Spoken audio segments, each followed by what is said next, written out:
I have had to rescue so many cars in the sand. Not that I mind, there's an unwritten rule for us to help those stuck. But it made me think. Maybe just let people know. There are things to remember for off-roading. Obviously, having a 4x4 off-road car helps. But it doesn't mean that you can take it straight into the sand. You and your car needs to do some prep work beforehand.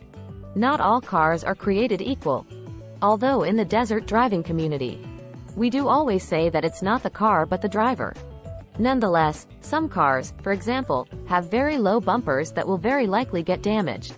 You need to consider these angles, so you don't damage them.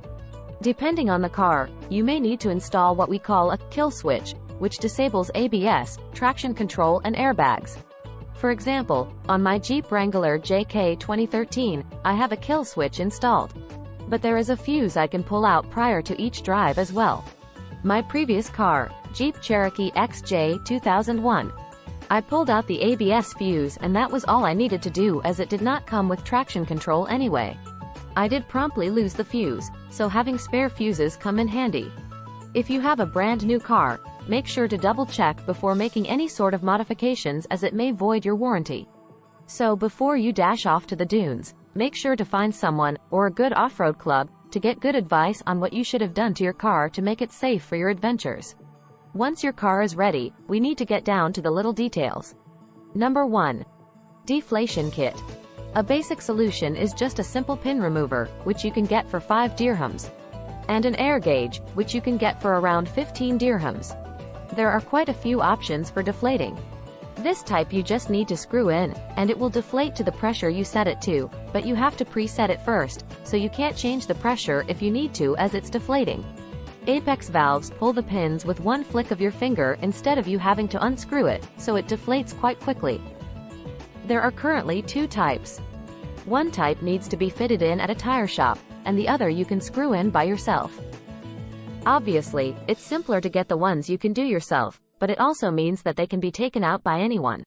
You can also use compressor hoses with a gauge, especially if you have 2-in-1 or 4-in-1 hoses. Then there is this type, it screws in and removes the pin. Many people get these initially, as I did. My recommendation, don't get it, it's a pain. Number 2. A flag is an important safety item in the desert so you can see where a car is when it goes over a dune. Imagine that a car stops in the middle of the dune on the other side of where you are. If you don't realize this, you could run straight into it. You can get flags and a mount you can put onto your car for around 250 dirhams. Where to put the mount on your car depends on the car. Some you can attach yourself, others will need a bracket which many garages can attach for you. They are 2.5 to 3 meters in length and usually come in 2 or 3 pieces that can be screwed together for easier storage. You can also get a simple and straightforward screw-in type. Or the most popular one nowadays is a snap-on type.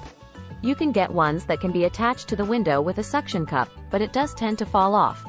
Number 3. Your car must be equipped with a recovery point in the front and the back.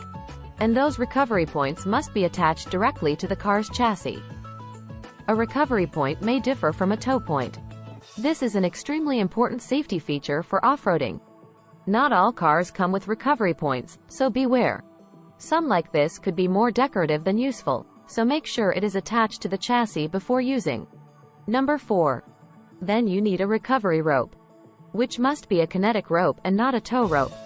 Number 5. And to attach the rope to the recovery point, you'll need shackles.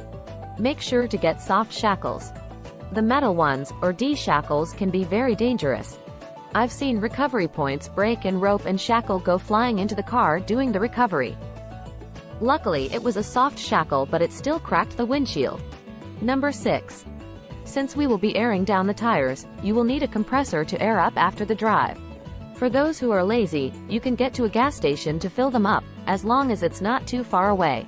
Driving with deflated tires on tarmac can damage your tires and rims, but if you need to, you can drive at a very low speed, taking care especially at turns.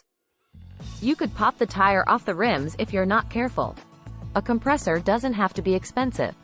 You can get halfway decent compressors starting at about 250 dirhams.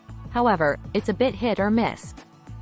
I've had one that lasted me 5 years, but the next one I bought only lasted me a few months. If you can afford a more expensive one, There are plenty available. Number 7. A shovel is always handy to have. You never know when you need to dig tires out here and there. It could be someone else's car, but if it's your car, you'd be grateful for the help. Teamwork. Now you got all that. There are just a few things to remember before every single time you go for a drive. Number 1. Full tank of fuel before starting any drive, even if you know it's only a short drive. Number 2. Your car is in optimal running condition. Number 3. Your spare tire is in good condition. Number 4. Have plenty of water and snacks for you and your passengers. I always carry minimum 6 liters of water in the car, just in case. Number 5. A first aid kit is always good to have in the car. Make sure it is well stocked and nothing in there has expired. Got all that in? Now you're ready to hit the sand.